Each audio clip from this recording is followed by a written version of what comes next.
Yang menjadi sebab perzinahan itu apa? Yang keempat, biaya pernikahan yang mahal itu menjadikan orang itu akhirnya mengakhir-akhirkan itu pernikahan dan akhirnya berzina. Maharnya apa? Fortuner. Mahal. Nah, sekarang kemudian kita mau nikah itu sudah dibayang-bayangi gedung. Sekali lagi itu bukan tidak boleh, boleh bagi yang mampu. Surat undangan satu lembarnya 10.000. Kalau undang 200 orang sudah kelihatan berapa.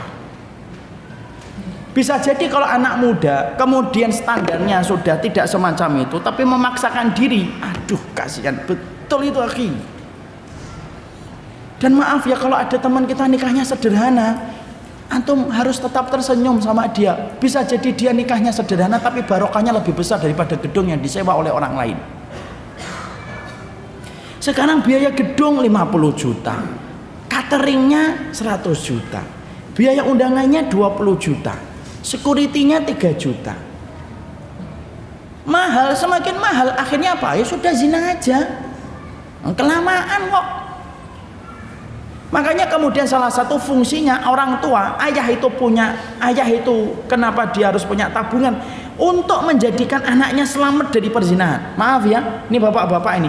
Bapak nabung itu bukan menjadi tabungan di hari tua, tapi nabungnya saya. Ini teguran untuk saya. Tabungan saya, tabungannya bapak, itu salah satu fungsinya itu untuk menjaga keluarga kita dari api neraka. Makanya anak kita kalau sudah dilamar atau anak kita sudah melamar, kita yang mencukupinya ketika dia belum mendapatkan kecukupan. Kita yang nyukupin. Nanti dia ngomong, Pak saya malu. Nggak usah malu. Malu itu kalau kamu zina itu kamu malu. Butuh berapa nak? Butuh 200 juta Insya Allah. Bapak transfer 3 miliar. Padahal dia nggak ngerti Zimbabwe itu 3 miliar hanya bisa untuk beli telur karena inflasinya tinggi. Maka kemudian gitu. Makanya saya sering sampaikan kan ada kisah teman saya itu dulu nikahnya jauh sebelum saya. Ketika awal-awal itu dia sudah nikah itu loh, sudah nikah kapan antum nikahnya? Umur 18 atau 19 tahun. Anak tanya, "Loh, saat itu gimana?" Lah bapak saya nanya, "Nak sini nak, bapaknya itu mudir itu kepala sekolah. Gimana nak? Sudah ba'ah atau belum?" Sudah bi. Tahu ba'ah ya? Ba'ah itu kemampuan biologis. Sudah ba'ah belum? Sudah bi. Puasa? Udah tidak mempan bi. Nah, memang gitu, kisahnya gitu, saya nggak tahu. Ya sudah nikah ya? Ya terus gimana? Sudah. Kalau nikah itu nanti abi yang cukupin. Kan saya belum kerja bi. Abi yang cukupin. Abi cukup banyak. Duitnya cukup untuk membiayai kamu. Nanti kamu aku biayai sambil kamu sekolah. Nanti kalau kamu sudah dapat kecukupan, ngomong sama abi, baru abi stop. Nikah, akhirnya nikah dengan salah satu santriwati. Nikah, pernikahan mereka dibiayai sama orang tua. Dan orang tuanya tidak pernah berhenti berkata, "Ndak usah malu dibiayai sama bapak. Kamu lebih malu lagi kalau kemudian kamu zina sama seorang perempuan. Gandeng perempuan kemana-mana, kemudian akhirnya kamu zina." Sampai akhirnya beliau mendapatkan beasiswa sama-sama dengan kita. Setelah mendapatkan beasiswa kan kita dulu beasiswanya 1 bulan dapat 200 rial, sekitar 600.000 700.000. Kemudian dapat beberapa usaha kecil yang beliau lakukan. Akhirnya dia ngomong sama abinya, "Bi, alhamdulillah saya sudah dapat pegangan, ada uang beasiswa per bulan, ditambah lagi dengan beberapa bisnis kecil. Sudah ya bi, nggak usah di store lagi uangnya. Yakin nak?" "Yakin bi, jazakallah khair sudah menjaga saya." Di stop. Itulah fungsinya harta di situ pak. Jadi kalau kemudian kita dapetin anak kita mau nikah itu jangan ngomong makan batu, jangan gitu. Itu omongan dari waktu saya SD kok nggak pernah berkembang omongan itu. Mbok cari-cari mbok diganti makan cilok gitu kan enak. Ngomong kok sama anak kok makan batu, itu berarti bapaknya nggak ngajarin bahwasanya anaknya itu punya Allah. Siapa orang yang dijamin dalam garansinya Allah? Anak muda yang ingin menjaga dirinya dari zina itu digaransi sama Allah, nggak akan dijadikan miskin insya Allah. Miskin itu kan bukan kondisi, miskin itu gaya hidup ketika kita merasa kurang. Kalau kita qanaah cukup. Dan saya akan sampaikan kisah salah satu teman saya itu. Ada teman saya itu dulu ketika kita masih di sastra bahasa, sebelum fakultas syariah, itu tiba-tiba pagi-pagi itu dia minjem uang 5 juta. Saya bilang, 5 juta untuk apa? Untuk biaya persalinan istri saya. Saya tidak punya, saya punya cuma tabungan 1 juta, ambillah kalau antum mau. Kemudian dia mengatakan, ya sudah tidak apa-apa. Terus kemudian diadakan tabaruat, atau tabaruat aksi donasi. Namanya mahasiswa, diadakan donasi yang tidak banyak, tidak cukup. Loh, tiba-tiba beliau itu handphonenya itu berdering. Dia punya handphone Nokia yang dulu gede itu loh, yang segini itu. Tahu kan? Yang kalau kena kepala anjing muter-muter aja. Telepon itu. Ini bapak ini ya? Iya. Dari Kalimantan, Banjarmasin pak? Iya. Bapak jualan sarung? Enggak pak. Bapak jualan sarung? Enggak pak. Bapak katanya jualan sarung? Enggak pak.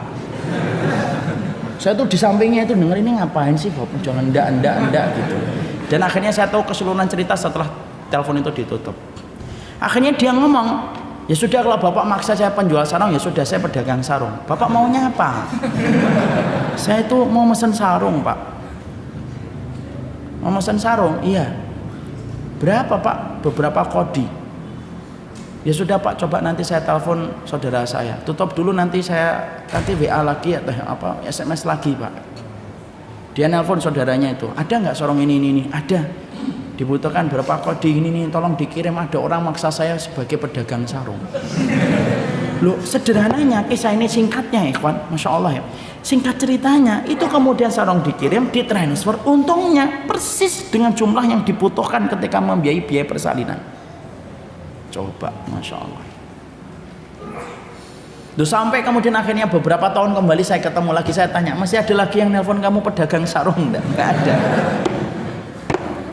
Itu dijamin sama Allah. Saya aja pernah ngerasain, dan mungkin bapak-bapak dan ibu pernah ngerasain. Saya dulu awal-awal itu nikah dulu itu sempat saya jatuh ke tipes itu.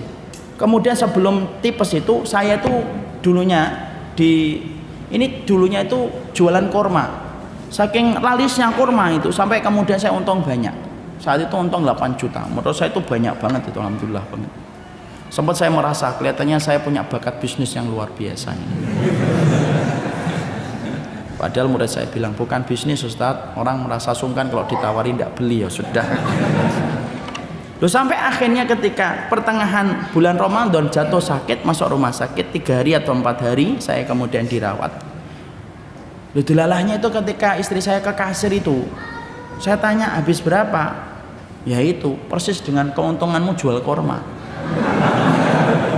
Makanya saya nggak jualan korma lagi. Itu kisah-kisah yang pasti antum pernah dapatkan dari orang tua antum. Tanya sama orang tua kita, ya atau tidak? Pasti mereka ketika mentok tiba-tiba dikasih oleh Allah. Orang kalau nikah jaga dari perzinahan, tidak mungkin dibiarkan Allah itu lapar. Makanya harus yakin sama Allah itu. Makanya tidak boleh mengatakan kamu makan apa, batu. Alah sudahlah pak, jangan ditinggal, jangan diomongin kayak gitu lagi itu. Omongan kuno itu. Itu omongan yang belum pernah kenal ilmu. Kalau kita dapetin anak kita mau nikah, sampaikan kepadanya, sudah siap jadi imam? Siap. Sudah siap mendapatkan tulang rusuk yang bengkok, paling bengkoknya? Siap. Ya sudah, bismillah, sudah. Dan akhirnya itulah yang menjadikan kita apa? Jadi orang itu berzina, kata para ulama itu, satu, karena laki-lakinya berantakan sholat, perempuannya hilang sifat malu, dayus hilang, amar ma'ruf hilang, ragu-ragu, biaya pernikahan yang mahal yang akhirnya menjadikan ragu-ragu. Tidak usah dibuat mahal pak, sederhana kalau memang tidak mampu. Dan saya tidak menyarankan mahal-mahal pernikahan itu, lebih baik sederhana pak. Saya kagum sama nikahannya salah satu pesepak bola Jerman yang berdarah Turki. Ketika nikah itu ngundang anak-anak Suriah pak, yang ada di pengungsian untuk menghadiri pernikahannya dia, dan kemudian dibahagiakan itu pemain bola Jerman yang berdarah Turki. Itu salah satu hal yang bagus banget. Nikah itu yang penting adalah ijab kabulnya, keberkahannya itu mengiringi ketika kita taat kepada Allah.